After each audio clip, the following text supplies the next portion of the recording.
One, yeah, it's a full spring, yeah. Oh, it's another one, yeah.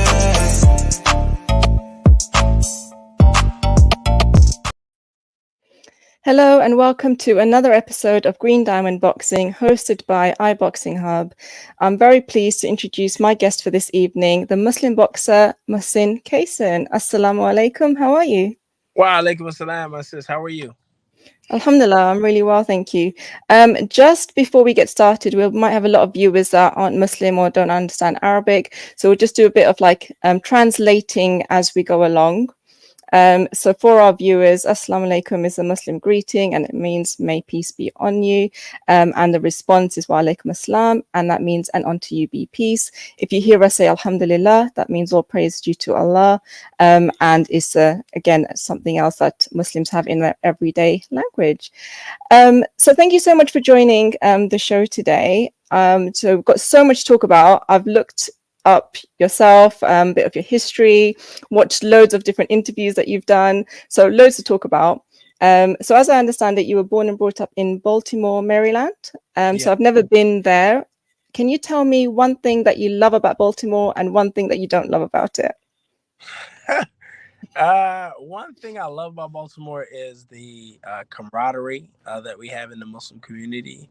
I grew up in a small Muslim community, and the brotherhood there was always just fantastic. I have a lot of mentors and elders and peers who, I really love and appreciate from Baltimore. One thing I don't like, it's kind of slow. It reminds you of the South, so it's a little slower there. So the process is a little slower. So if you are a person that's like active and want to get out, Baltimore is kind of slow. Okay. So where are you based now then? I'm based in Philadelphia now. Okay, and how's that? Is that a good place to live? Great. Philadelphia is great. It's great to live here. I appreciate it's a huge Muslim community. It's always something to do. Wintertime, fall time, springtime. It's always something. Summertime. It's always something to do. And I travel a lot, so bored of the city now. Yeah, no, absolutely. I only heard about Philadelphia or Philly through Fresh Prince of Bel-Air, but I don't know anything else about it.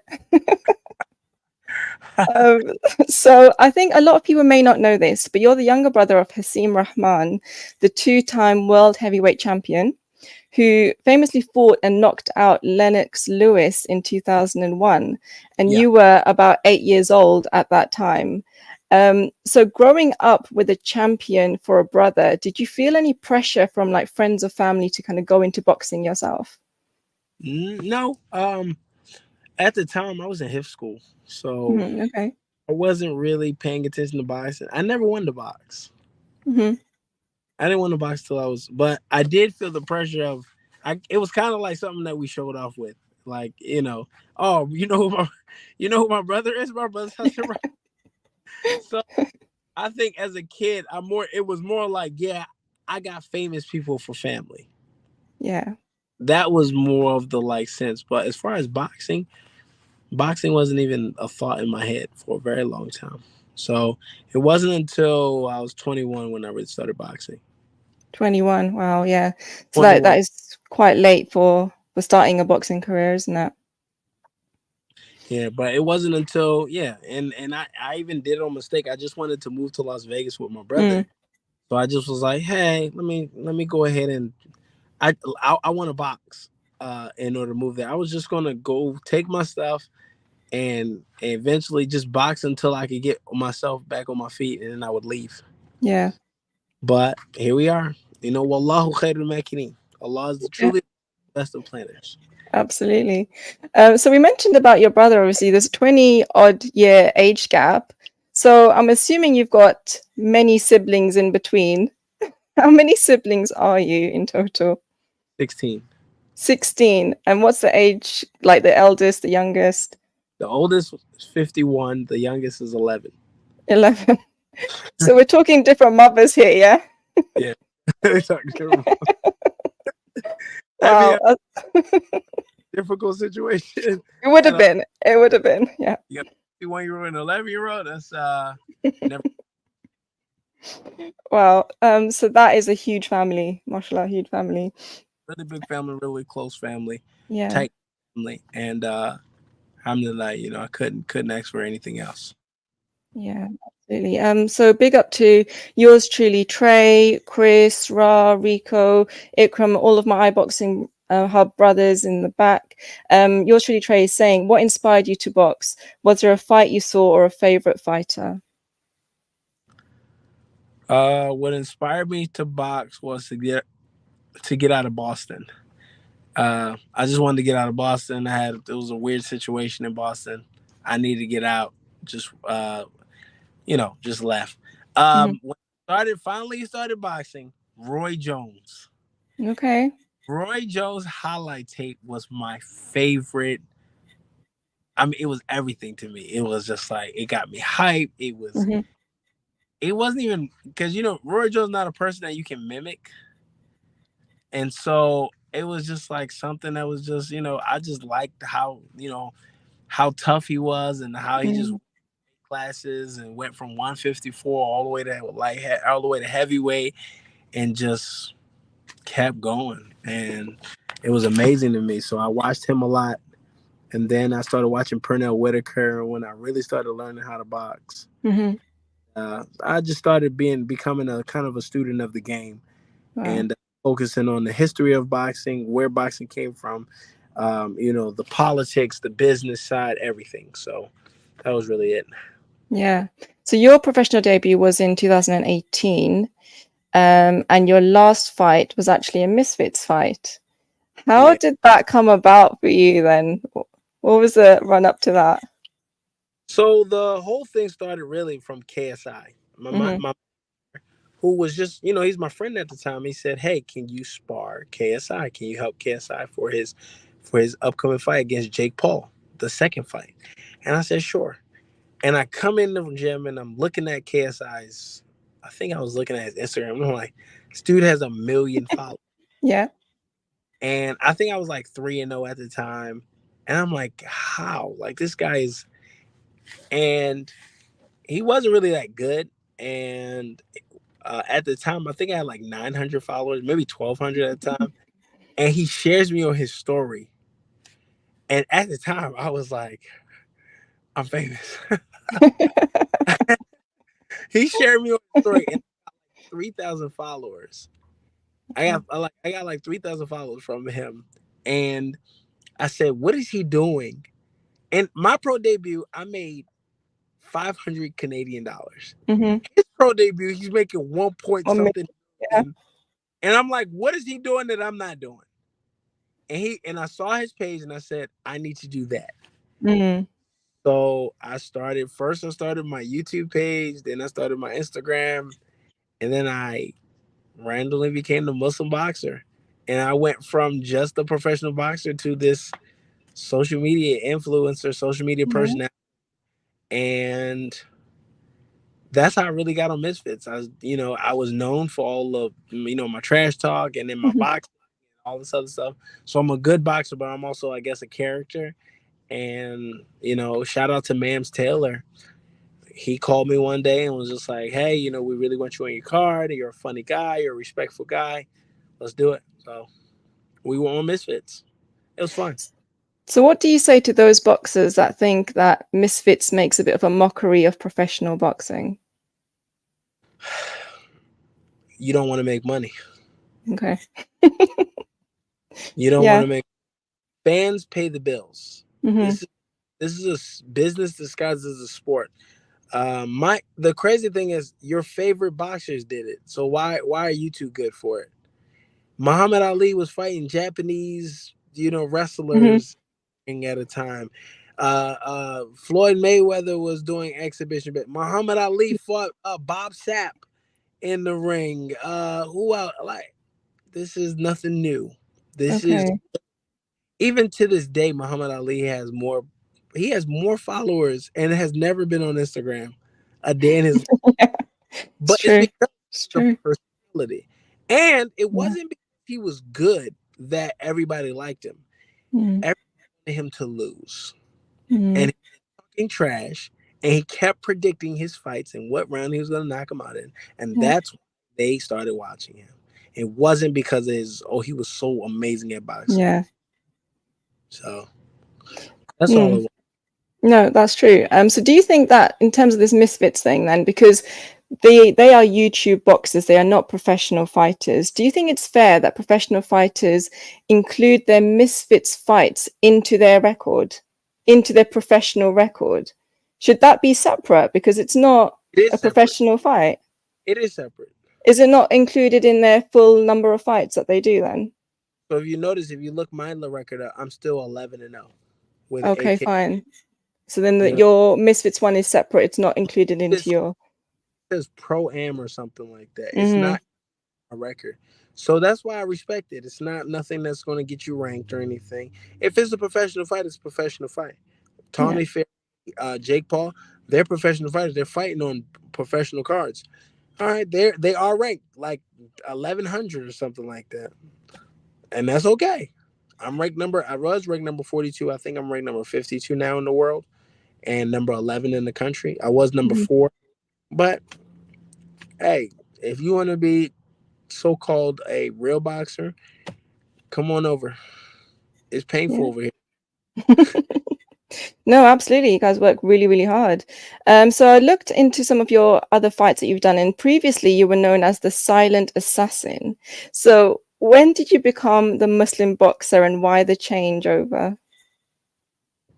I was a silent assassin for before I became a social media influencer. Mm-hmm. And I was quiet. I guess people were saying that, well, when I'm around, as far as talking trash, I don't talk trash a lot, and people were saying I was like kind of humble, but it turned it turned to a completely different side when I got in the ring.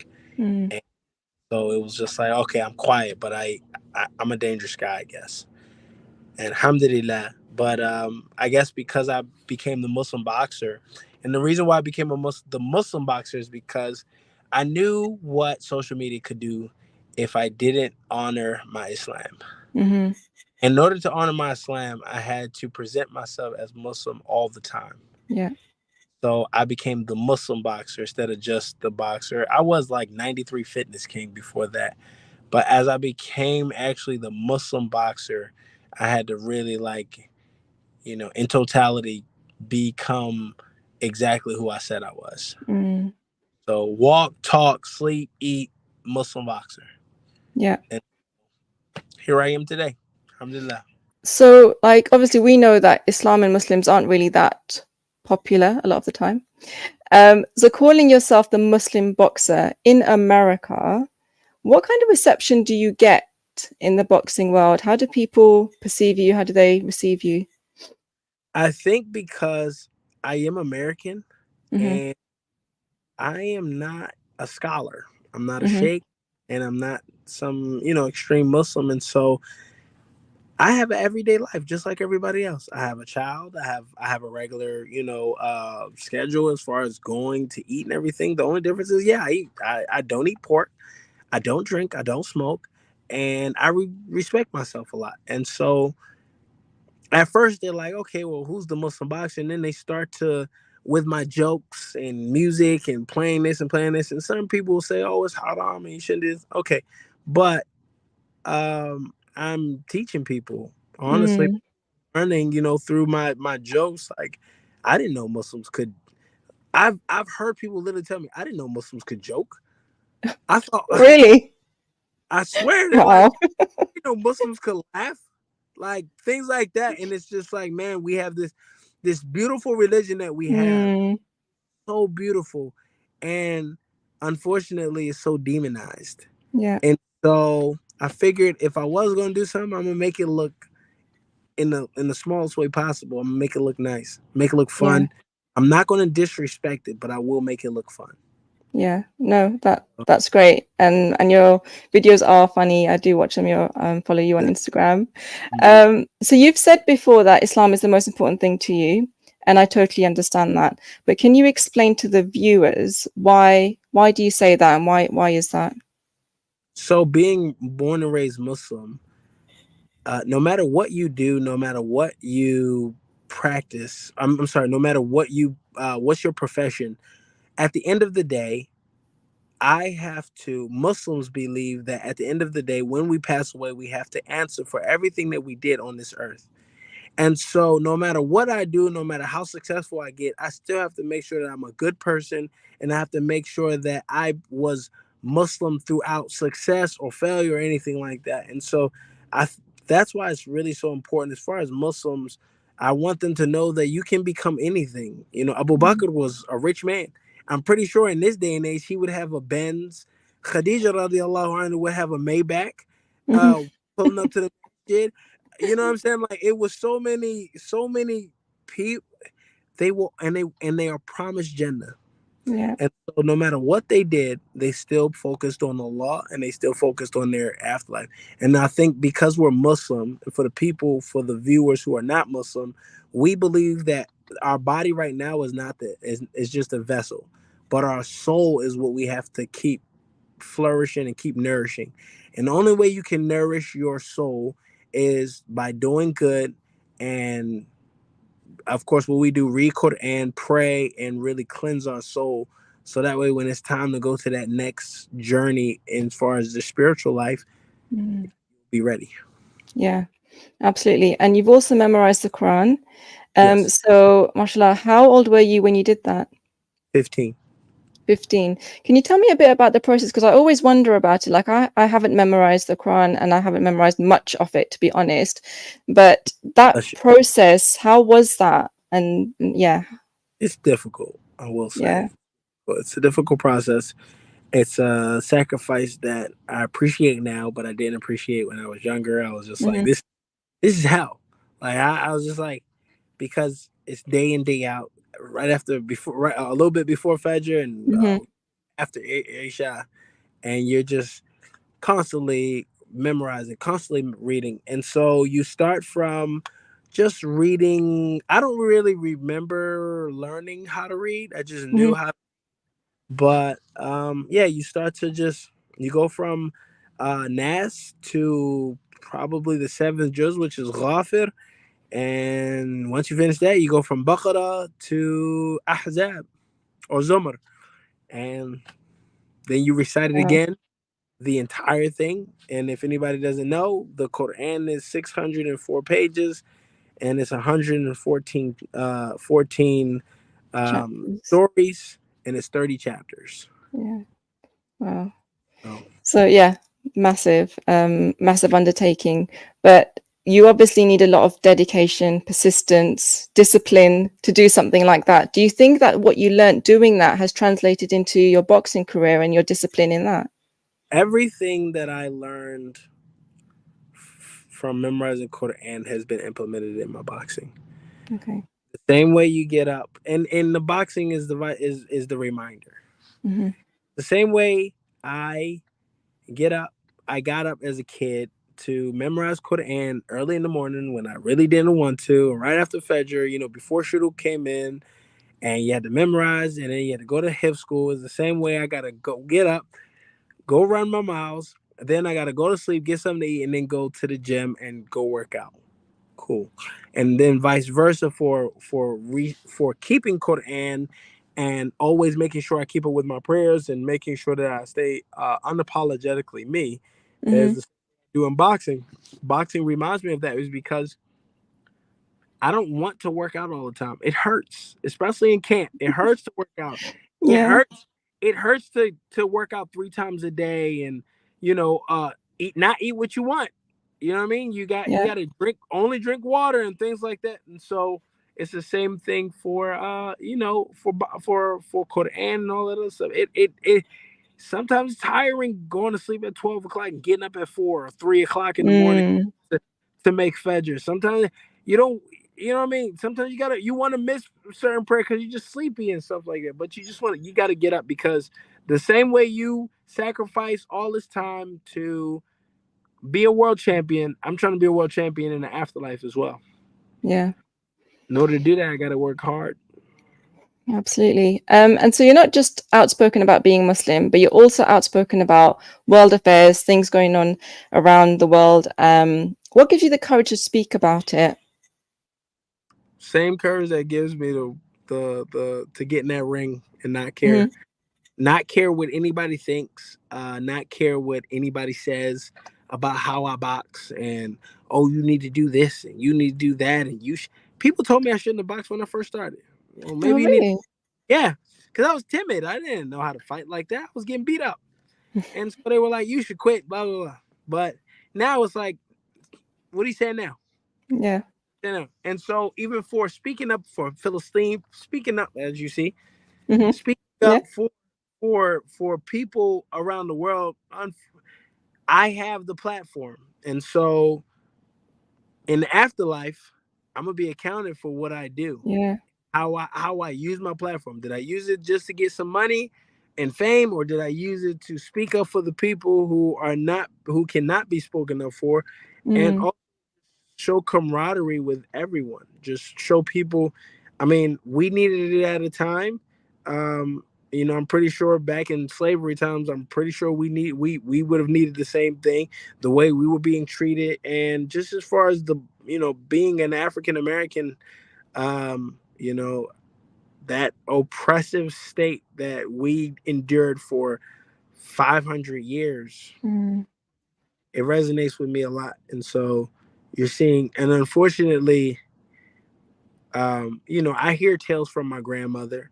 My grandmother grew up on a slave plantation. Wow. She's 94 years old. So, you hear that from her, and then you see stories and stuff like that. And now you're seeing, what's going on over in Philistine. Mm. As a black man or as a black father, I have to speak up. And as a black Muslim, I have Hmm. to go. What do you say to those people that are afraid to stand up for justice, maybe not just for Palestine, but for anything, because they're afraid of those potential negative effects? Who are you more scared of, Allah or or a person? Mm. Everybody wants to go to heaven, but nobody wants to die to get there. It makes no Mm. sense. Everybody wants to be a good Muslim, but how are you going to be a good Muslim? How you want to be like the Prophet Sallallahu Alaihi Wasallam, and you don't That's want to right. speak up for the people in need? How you talk about the Prophet and how you love the Prophet so much, Mm. you don't want to speak up for those people? And not saying that you're a coward or anything like that. It's just saying, just think about it. Because if it was you, you would want so many people to speak up for you and make sure that everybody hears you. Yeah. So for the people of Philistine, speak up. I Yeah. know I know it's tough. I know it's dangerous, but really having tawakkal ala Allah, Allah got you. So it's Allah, God consciousness for anyone who's yeah, wondering. that's that is God consciousness. You have full faith in Allah. That's it. Don't talk about it. Be about it. Just Yeah. like everybody wants to be a world champion, but nobody wants to get hit in the face. You know what I mean? And it Yeah. goes with, you can say that with so many different analogies, but yeah, it's you know don't be scared of a very temporary life, Mm. because the life that you have after this is way better and way longer, and you're in the grave way longer than you are living, and that grave can get really tight Yeah. if Yeah. you don't do the right thing. So, Hmm. you know, none of us are perfect as far as being human. We're human. Mm. Nobody's perfect. You see it even in the prophets. Nobody's perfect. So do your best. Don't judge people. And also no, if you're scared, okay, cool. But people know, like, don't be afraid of humans. Don't be afraid of people who only have a temporary hold on your life. Yeah. So Allah will, trust me, Allah will, from speaking from experience, Allah got you. If Yeah. you believe in him, if you reach out for him, I'm telling you, he's reaching out right back to you. Yeah, absolutely. And going on with what you've got on your top, Philistine, which is obviously the Arabic for Palestine. Tell me about it. Why should people care what's happening in the Middle East? Um, this is something, well, regardless of being Muslim, because there are Christians in Philistine as well. Yeah. Uh, this is just a human thing. This is a Yeah. human right. This is something that has been going on for whew, centuries. It's just happening in the Philistine now. And as a human, you should care about babies and women and children and, and elderly and people in need. And you wouldn't want it to be done to you. I mean, this is horrible what's going on. And Yeah. so you got to speak up about it. And you can't go over there. You know what I mean? It's not like you can go over there and just go do something about it. You have to make dua, make tahajjud, make witr, and ask Allah for their safety, but also speak up about it. Don't be a coward about it. Because like I said, if your neighbor was bothering you, what is the first thing that you do? You either record it or you call the police. Mm. And then you ask somebody else for help if you can't get there. Yeah. Now think about it on the bigger scale and imagine if your neighbor is just watching you from a distance, like, well, Yeah. you did throw a rock. You did throw a rock after he threw a rock at you. It makes no sense. Yeah. Well, you did. Hey, I'm just saying. It said that his deed. It makes no sense. Like Mm. it's there. I have a daughter, and as a parent, I couldn't imagine, having to go through that. Yeah. So speak up, and this goes for Christians, Muslim humans. This Yeah. has nothing to do with Islam. This has nothing to do with Judaism. This has nothing to do with Christianity. This has everything to do with just human rights. It's simple as that. It's human rights. No matter what's going on, there's always a tact when it comes Mm. to war. Yeah. And those rules and regulations for war are all being broken. Yeah, no, absolutely. What about those people that say then that it's not our problem? Because I've heard from some people say, oh, okay, we still have an issue. Like, for example, Black people in the world still have an issue in terms of racism and, a lot of persecution and all of that. Their problem isn't resolved yet. Why should they start putting attention onto another people when their own problem isn't resolved? What do you say to that? Well, Philistine has a mural of uh, of George Floyd in Philistine. They've been going through war. Mm-hmm. They were on that, and somebody took the time out of their oppressed day in order to paint a mural. From Nelson Mandela to Muhammad Ali to Malcolm X, they have always been in like on our side. We have always talked about them. They have always talked about us. It's always been the same fight, Mm. rather here or there. So everybody's talking. That is your fight. Mm. That's your history as well. And yeah, people can say, well, the Arabs don't treat us nice, and sometimes Mm. they do this. Like even me, sometimes. Mm. Shoot, I can read Quran sometimes, and an Arab man will still say, "Oh, how did you learn Quran? Are you Muslim?" No way, really? Wallahi, I Oh my. was on my way to Kenya, and I'm reciting Quran in front of this Ammu. He's from Sudan. I'm just reciting to him. And a guy from Syria walks up and says, "Are you Muslim?" My days. And and Amu was just like, he was like, "What?" He was like, he literally asked me. He said, "How did you learn how to recite Quran? Are you Muslim?" So me, I'm a jokester, and I said, "Nah, I just like Quran, so I just learned. I learned how to recite it." But yes, that is racist, and to think that Black Mm. cannot read and things like that, it is Mm. racist. If I see him getting beat up, do you think I'm not going to help him because he says something racist? Cool, let him be racist. He'll have to deal with that on Yom Kippur. But I will have to deal with the fact that I let him get beat up Yeah. and I help my Muslim brother. When the Prophet ﷺ, when the old lady used to throw trash on his doorstep, and the minute she got sick, what did he go do? Visit her. He went to visit her and she became Muslim.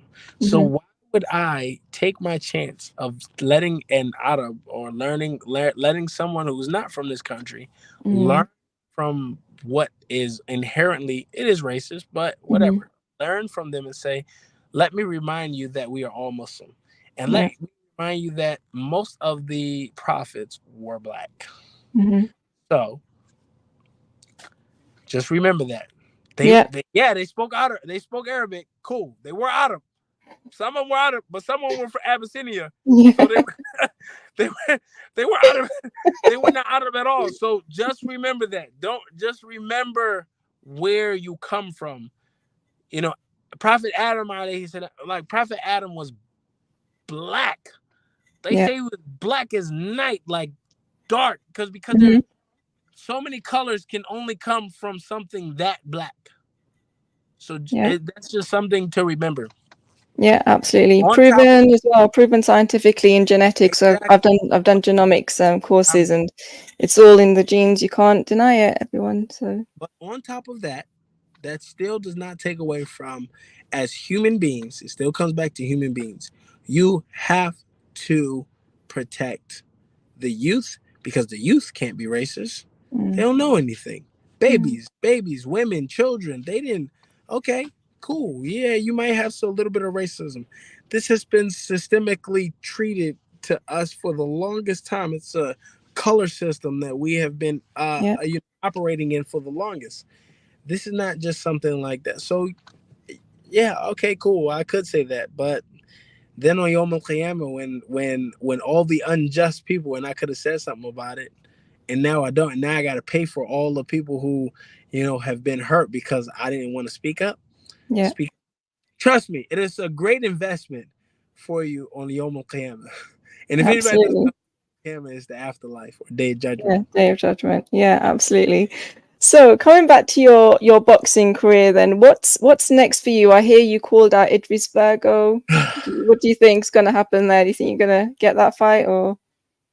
Let me say Bismillah because I'm about to get very violent. I want to put him to sleep as fast as possible. Hmm. Some I don't know. I just don't like people who talk a lot and try Okay. to bully other influencers.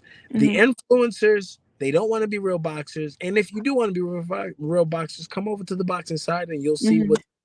what type of energy we have. But for the I don't like people who call out people who you're better than. Yeah. And Yeah. so it's I called him out and I told him, I said, when I come to London, I'm gonna call you out. And it was very surprising because nobody has ever seen me do that. Ever. Okay. I'm not that type of person. I'm still Mm. not that type of person. I try my best to just because it's always la hawla wa la quwwata illa billahi al-aliyyil azim. There's no strength without Allah. So why act like this is all borrowed? Mm. The strength, the looks, the breathing, the sight, the walking, it's all borrowed things. And Allah can take it away from you anytime. Yeah. So why would I show off for it? And Yeah. so Absolutely. I did get in the moment. I, I was I in did the watch moment. that. I did watch that clip. I was in the moment at the time. I was just like, I'm gonna beat you up so bad. So I was in the moment. It was one of those times. It's good for the sport. Yeah, no, absolutely. What about any other British cruiserweights then that you've got your eye Isaac on? Chamberlain. Yes, okay. Definitely want him. So why Isaac? So I box in the same gym that he's trained in. Oh, So sorry to hear, I actually saw him today. sorry to hear that. So tell me why do you want to fight Isaac then? Because he's obviously got the British belt, and I just know you he's a know, really good step up. yeah, he is. Yeah, I because just know he's a really good fighter for yeah, sure. I know he's a really good step up. I know I can beat him, inshallah, but I don't know. I would love to get over to the European side and show what I Okay, got. I definitely would love to fight Okoli really? after. Okay. Yeah, I would love to fight Okoli, and then eventually, inshallah, if I get a belt, unify the belt with Jay Alpatea. Mm-hmm. Everybody said, I see it with a comment. Tony Ellis said Vidal Riley. There. So Vidal Riley is different. Mm-hmm. I don't want to fight Vidal Riley until we actually have belts, because he's my brother. Okay. Like, I spent a lot of time with him in Vegas, and I love him dearly. And so we've boxed together, we've trained together. Okay. Like, he has a special place in my heart. And so if I do fight him, it has to be for a lot of money. Or there's nobody else to fight, and me and him have belts. Yeah. Oh, we're gonna and let we will try to kill each other, and then smile in the same hospital bed and say, "Man, I love you, brother. You put on a good fight, brother." And I wouldn't be mad if he won. Wallahi, I wouldn't be mad if he won. I would, all right, cool. Alhamdulillah. It's the qadr of Allah. You know, it is what it is. But Vidal's one of those guys, alhamdulillah, it is what it is. If he beats me, I'll be like, alhamdulillah, it is what it is. That's my guy. And I'll celebrate with him as well. Yeah. Well, that's nice to hear that. Ra is saying that if we get Isaac and Muhsin, Aisha's heart will break whoever wins. Well, yeah, because I know Isaac personally. I've met him many, many times, and obviously you're my Muslim brother, so of course. Aisha, I'm sorry. I'm putting him to sleep. Wow. He's got a very good trainer, and he is very, very good fighter. I got a good trainer. Who's currently training you now? Then who's your trainer? Rasheem Jefferson. Okay. Yeah, he's from the States. He was a really prominent prospect for the pros. He was 11-0. I believe he went 15-1 or something like that. But he got in a bad car accident. Had to learn how to speak again. Had to learn how to talk. A lot of people think it's from boxing that he has head trauma, but it's he has screws in his neck and all that. Oh but gosh. Man, he is the best trainer. I have 7 knockouts with him. Wow. Yeah. Yes. Nobody has gone the distance with me. Oh, really? Okay. Nobody has gone distance with me since I've been with Rasheem. Okay, it'll be interesting. It'll be interesting. I'm sorry, Aisha.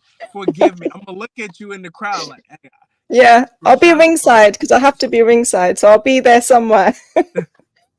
Just say, I'm sorry to Aisha. Yeah, let's see, inshallah, if it happens. So Raz asking, Muhsin, when can I get our interview in? I think he's messaged you. I think he's messaged you. No, Raz, please forgive me. A lot of people like to do interviews with me, and I try my best to keep up with them, but I can't. Sometimes I just can't find them.